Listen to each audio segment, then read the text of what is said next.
ओम जय श्री हरि। जय हो नारायण भगवान की। जय हो तुलसी मैया की। कार्तिक माह में सुनाए जाने वाले कार्तिक महात्म्य का आज 5वां अध्याय नारद जी द्वारा कार्तिक स्नान का वर्णन सुनाया जा रहा है।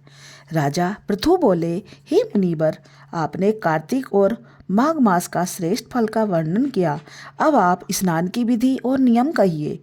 नारद जी बोले, हे राजन, तुम विष्णु के अंश से उत्पन्न हुए हो, तुमसे कोई बात छिपी नहीं, तथापि मैं नियमों का वर्णन करता हूँ। अश्वनी मास में शुक्ल पक्ष की एकादशी से कार्तिक के व्रतों को प्रारंभ करें। पहर रात्रि रहें, तब प्रतिदिन उठे और जल का पात्र लेकर गांव से बाहर उत्तर दिशा को जाएं। दिन में सायकाल जनेऊ को कान पर चढ़ाकर उत्तर को मुख करके भूमि पर तृण बिछावे और सिर को कपड़े से ढक ले। मुख को बंद करके थूकना और श्वास लेना करके मल मूत्र का त्याग करे। यदि रात्रि हो तो दक्षिण दिशा को मुख करे। शिशेंद्रियों को हाथ से पकड़कर उठे और मिट्टी लगा लगाकर जब तक दुर्गंध दूर न हो धोता रहे। यह नियम इस तरह गृहस्थी करे। ब्रह्मचारी को इससे दूना, वानप्रस्थी को तिगना और साधु सन्यासी को चौगुना करना उचित है। जो सोच क्रिया दिन के लिए कही गई है उससे आधा रात्रि में, इससे भी आधा रोगी करे, इससे भी आधा मार्ग में चलने वाला करे। नहीं करने से संपूर्ण क्रिया निष्फल हो जाती है। जो मुख शुद्ध नहीं करते उनको मंत्र भी फलदायक नहीं होते। इसलिए दातून करना भी अत्यंत आवश्यक है। वृक्ष से कहे, हे वनस्पति, तू हमको आयु, बल, यश, तेज, संतान, द्रव्य, यज्ञ एवं वेद पाठ की शक्ति और बुद्धि दे। इस प्रकार मंत्र को पढ़कर बबूल, गूलर आदि किसी दूध के वृक्ष की 12 अंगुल लंबी दातुन लावे।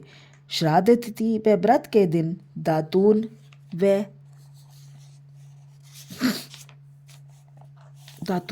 करे। प्रतिपदा, अमावस्या, नवमी, षष्ठी तिथियों और रविवार तथा चंद्र सूर्य ग्रहण के दिन दातून ना करें।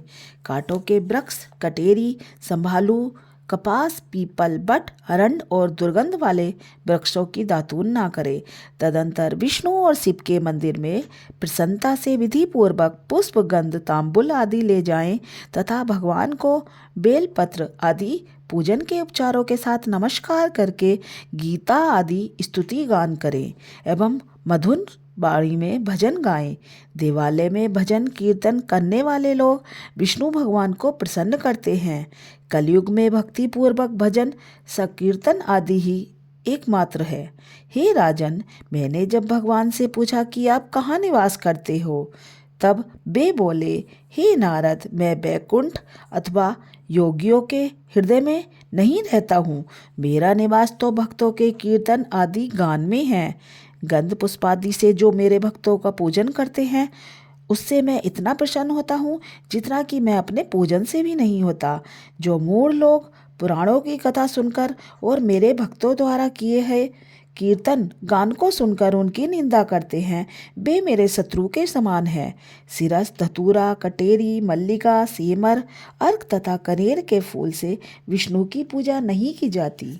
गुलहड़, कुंद, सिरस, जूही, चमेली, मालती, केतकी आदि के फूलों से शिव की पूजा नहीं की जाती। लक्ष्मी के चाहने वालों को तुलसी दलों से, गणेश जी की धूप से दुर्गा की, अगस्त के फूलों से सूर्य की पूजा करना उचित नहीं है। यथा योग्य फूलों की विधि से ही देवताओं की पूजा करके भगवान से क्षमा प्रार्थना करें।